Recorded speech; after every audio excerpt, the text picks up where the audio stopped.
Mike, I got another game design question Yes, for Graham. you. There are probably people out there who have no idea who Skyler and I are. We should probably say that. Yeah, you can reiterate. Yeah, we went over before. But Well, I know, but it's like that was like 3 hours ago. They're from. That's a good point. They're from Lone Shark Games. Yes. I'm the chief creative officer. I make lots of games. Like some of the games I made are Trailer House on the Hill and Pathfinder and Lords of Vegas and Apocrypha and you forgot Ninth World World, and Thornwatch and all that. I also worked on Magic the Gathering and Dungeons and Dragons and Axis and Allies and Risk and all the things. Right. Skyler. I work at Lone Shark, and I help do development and graphic layout, and pretty much am Mike's fixer. Yeah, you're my Michael Cohen. Yeah. Absolutely.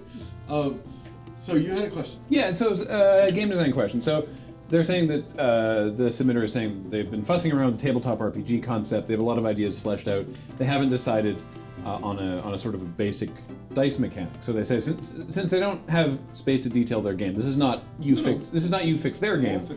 They're hoping to hear your sort of to just discuss the relative applications of dice pools, D20, D100, Sure. or something new, both from gameplay and business perspectives.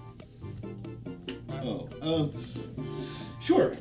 So dice pools tend to be like you roll a bunch of dice and you get not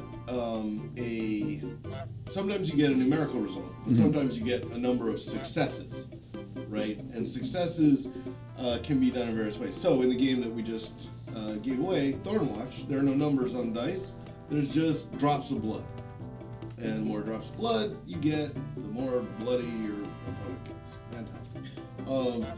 And so the reason we picked that metaphor is because Thornwatch is a game set in an evil, or a forest that's infected by evil, and we wanted to dramatize that it was pretty scary to be in there, right? So we made it so instead of doing mathematical analysis and stuff like that, you just feared drops of blood, this is dripping from the thorns and stuff like that.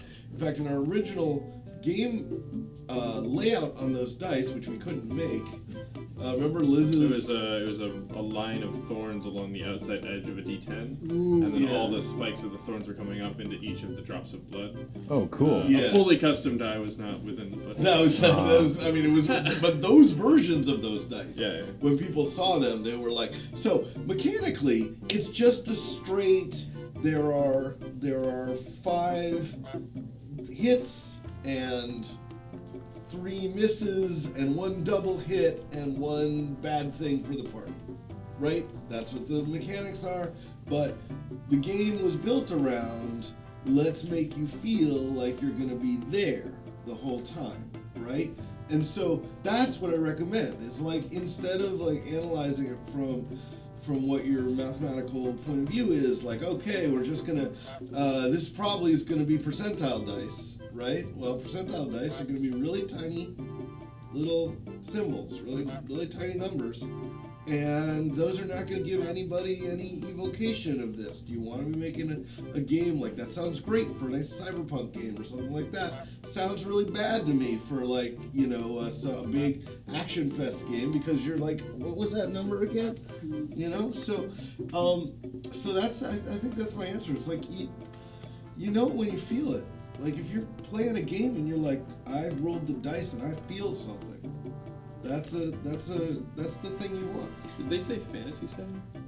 I don't know. Yeah, what was the? They didn't say. They didn't specify the setting. So, and you were also talking about. So you have. I mean, in Thornwatch, those are custom die, but the Thorn D10 would have been a more different, more expensive. It would have been something from Q Workshop that had a carved in outside edge of a thorn pattern. We were definitely thinking about making a custom set for that, but it was complicated. So I guess from a business, because they said business perspective, I guess the cheapest thing is you'll need these dice. Go get them. Yeah, seriously. Fantasy Flight's made a business of selling sets of dice custom for their RPG sets. Yeah, James Ernest has made a business of you already own these things. Yeah. Right. So, I mean, I think now there's the model of collectible dice, that's totally different. Yeah. Like, oh gosh, I'm gonna buy this thing because it's cool looking die, and it's got Miss Marvel's head on it, so it's totally my die, right? Whatever, sounds great. But that's actually kind of hard to pull off. So like, custom dice are very, very good. Yeah, because so like with Marvel Super Dice, which is a game that I kind of like. I don't know if everybody's played it. You know, you can sort of see like, oh yeah, that's currently that's the X-Men symbol, whatever, right? But with the game that is nearly identical to this, Quarriors, I don't know what the heck I'm looking at, right? I don't have any connection whatsoever to The this. skull and ghost ball. Sure, whatever. Yeah, it's not a thing to me, right? And so I don't have any connection to that game, right? So whereas I have to bring the stuff in from Marvel.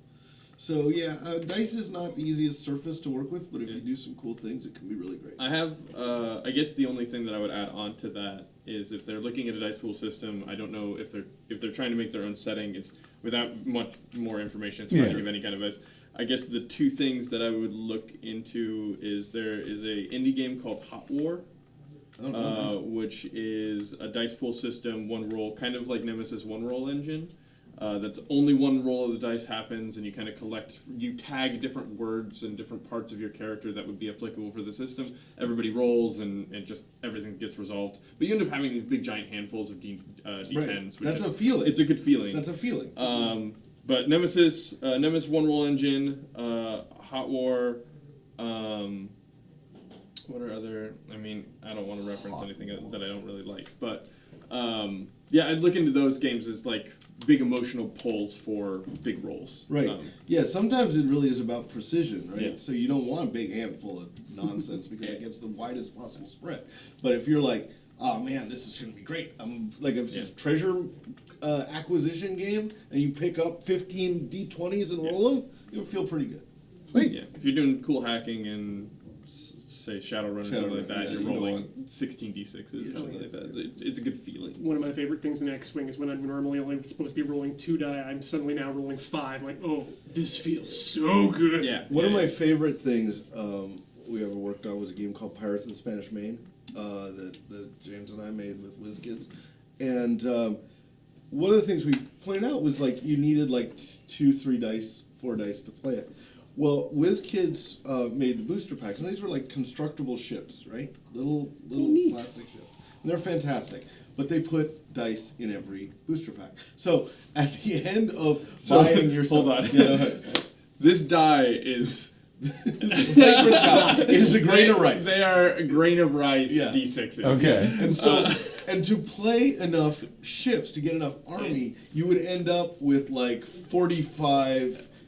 tiny little white dice, like lice. That's one of the dice there, yeah. Yeah. Oh my goodness. They eventually made them black. Anyway, you got to think about this stuff. Is what I'm trying to say.